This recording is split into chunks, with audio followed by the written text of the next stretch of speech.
asking to be loved and to be luminous, because there was a section of luminescence in this Torah portion this week. It's important that we think about this idea and what that means to be luminous. So just to give you a picture of where we are, Moses goes up to receive the second set of 10 commandments after destroying the first.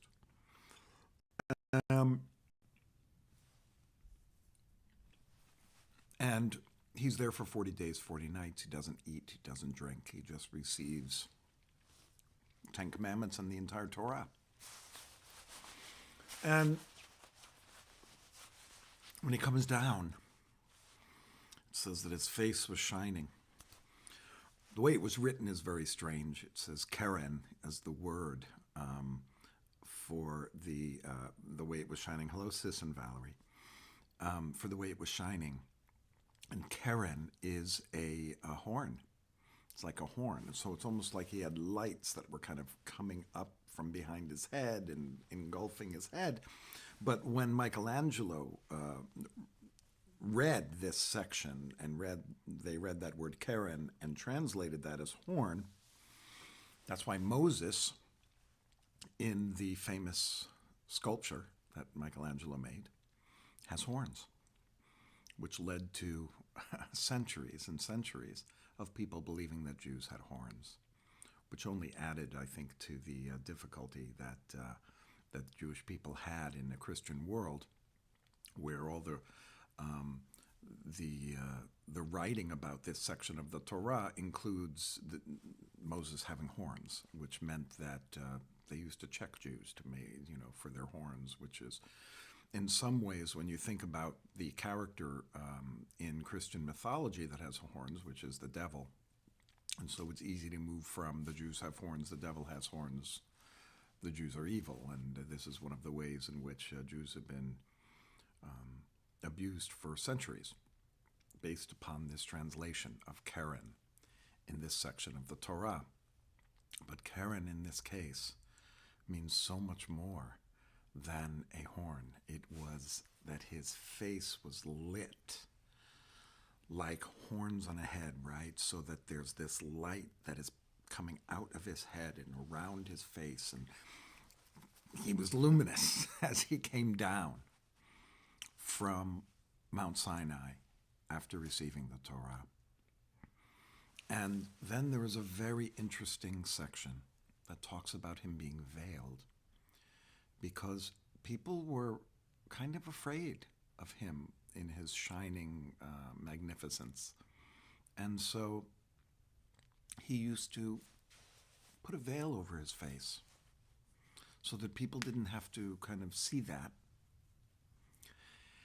And he would enter into the tent of meeting where he would meet God face to face. There would be a cloud that would come over the tent of meeting, and he would take off his veil. Hello, Michelle. Hello, Chuck and Lisa. He would take off his veil to go in to speak with God, and then he would come out. He would say God's words to everybody, and then he would put the veil back over his face. When thinking about the idea of a veil, of covering ourselves over, in this particular case, I think the people were afraid to look upon him. And so he veiled his face so that they wouldn't have to witness this light that was emanating from Moses. And so in so many ways, when you think about what it means to have a veil over your face, it's to keep your light from shining upon others. And I think that there are a lot of times when we veil ourselves and we don't allow our light to shine towards others. It could be because we're afraid of what people might think of us if we show them our true selves as opposed to our veiled selves. Maybe we think we're going to be too intense for people, so we kind of put a veil on our personality. It could be that we don't want to show ourselves to anybody because we don't feel we're worthy. anytime we put a veil over ourselves so that we're not wholly seen by others the way we really are, then it feels to me like we're not putting our true selves out into the world. And after all, I believe that what we're trying to do in these 30 minutes together is to discover kind of what is our true selves, what's going on inside of us, what are the base thoughts. And I don't mean base in a negative way, but what are what's the base of our existence, that we can discover that by just slowing down a little bit and taking the time to reflect and to think about who we are. And that's kind of what I feel this half hour is, for us to explore ourselves, to get in touch with us as just a being, and to bring the light of who we are, truly who we are, that we can discover as we do this into the world afterward. So that we don't walk around like Moses with a veil. We haven't come face to face talking to God. And so people won't be afraid of the luminous light that shines forth from us, because it's human light. It's not necessarily that divine light that was shining around Moses that made everyone so fearful. They may have been fearful because the last time they saw him as well, he ground down their golden calf, poured it in water, and made them drink it. And maybe they were afraid of him because if he represents God, then anybody who did anything wrong is going to be punished by him. But I think it was more a kind of stunning understanding that Moses went through an experience that none of us went through. And we need to give him a little bit of room. Now, when it comes to us as human beings in this world, just as a regular person in the world, I didn't realize my head was totally cut off, but oh well. But we aren't Moses, right? We aren't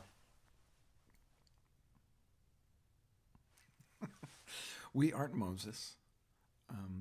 Our luminousness, the light that comes from us, is the light of one person to another person. And I feel like unless you've gone on to Mount Sinai and spent 40 days getting the 10 Commandments from God, that none of us should be afraid that our light is too powerful for anybody else, but that it can shed upon others. And if we do bring our light into the world, it can have a positive impact. So, what's funny, when I was reading about the veiling, I'm like, I don't want us to veil ourselves. The object of what we do together is to unveil who we are and to see clearly kind of what is our light. Where can we make a difference? How can I bring my light to others? And how can I show them my love? And in that way, at the end of tonight, we will say, may I feel luminous and may I feel loved. The only way that we can feel those things is if we accept those things in ourselves and bring them out into the world to others. And that light can be simply through a smile to somebody, or a good deed, or helping someone out, or doing something that allows there to be more light into the world. So in this way, I reject the idea that Moses needed to be veiled in order for others to see him, because in many ways he was keeping God's light from the people, and they could have handled it. And he was also keeping himself separate by veiling. I don't know if you feel this way, but it's really hard when you're talking to people to see them smiling if they have a mask on. And that's kind of a way to veil ourselves, right? It's hard to see what someone's thinking or what they're feeling when they have a mask on. Can you imagine if your entire head was veiled over and that you couldn't see it? I think what we're trying to do is unveil.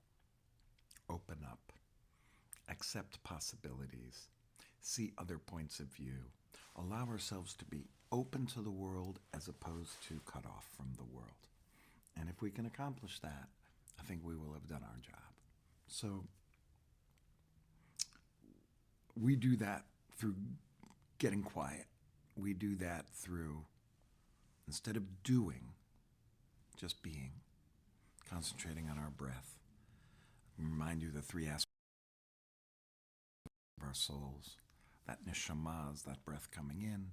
The nefesh is that space between the breaths when you're at the end of your breath and you start breathing in, or you're breathing in and then you start breathing out. That's that nefesh, that refresher. And then finally, as the breath comes out of us, that's the ruach, the spirit that we bring into the world. So let's just keep in mind all three parts of our breaths as we take them.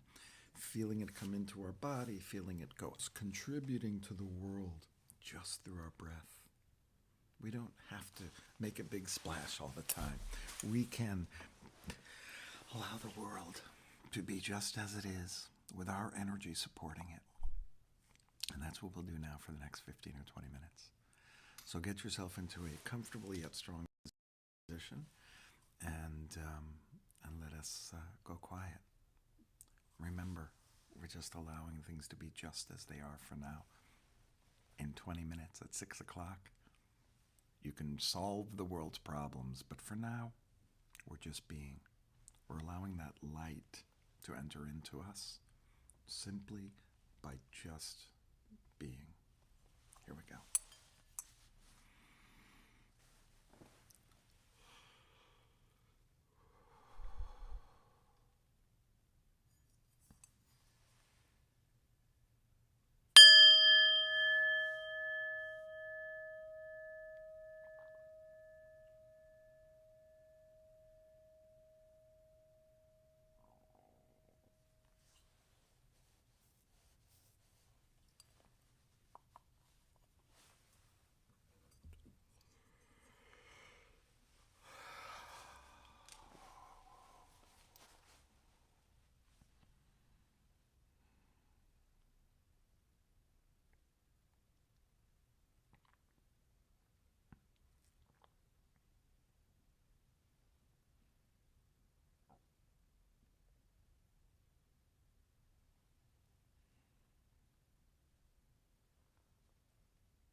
If your mind is taking you away, I invite you to just come back to your breath.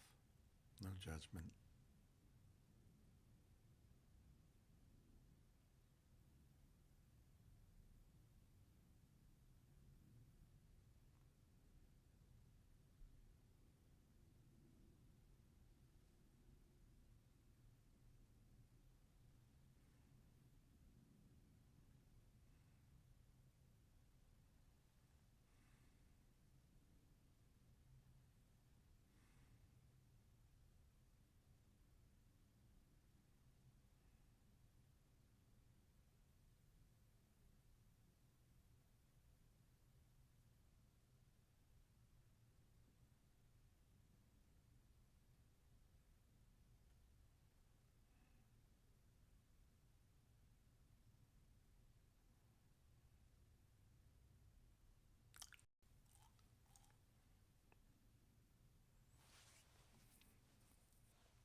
As we approach our last several minutes together, we ask for two feelings. I mentioned this earlier. May I feel luminous? May I feel loved? May I feel luminous? May I feel loved?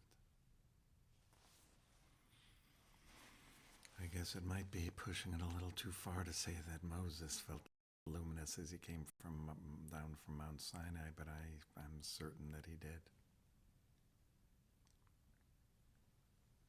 And it would be difficult for us to recreate that.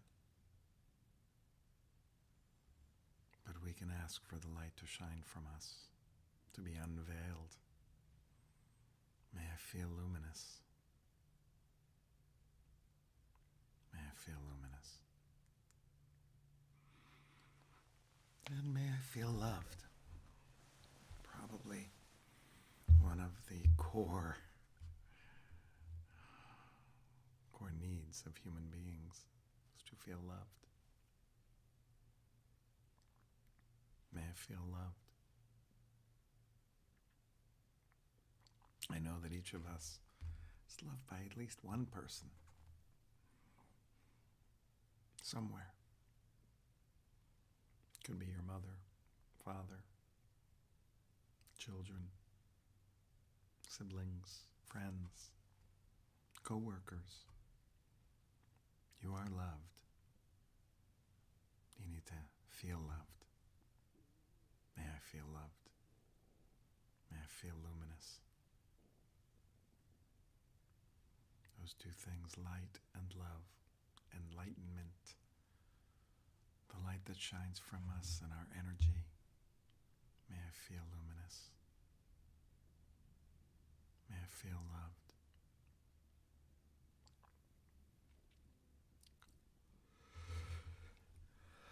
May I feel luminous. May I feel loved.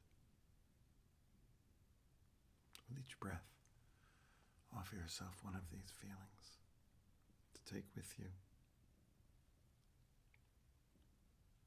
May I feel luminous. May I feel loved. And then we can take just a quick detour, just a couple of breaths on someone else that you like, that you would like to feel luminous and loved, and place them in front of you in your mind's eye and picture them looking at you, and you respond. May you feel luminous. May you feel loved. May you feel luminous. May you feel loved. May you feel luminous and loved. May you feel luminous. May you feel loved. And then for our final moments, we just bring it back and hold on to these feelings. May I feel luminous. May I feel loved. May I feel luminous. And may I feel loved.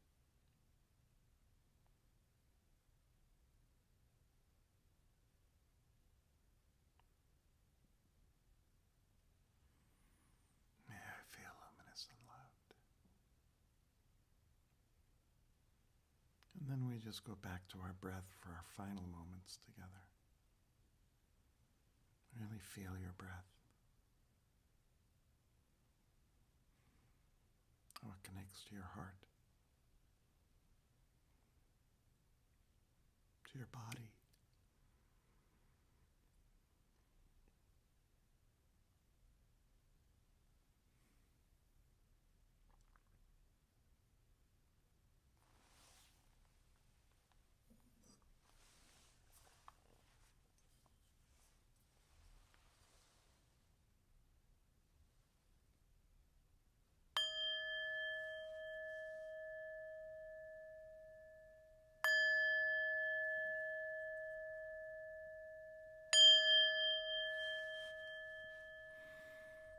Thank you so much for joining me this evening. I hope that you were able to find some peace and stillness. May you feel luminous, and may you feel loved, and may you have a beautiful evening. We'll see you tomorrow.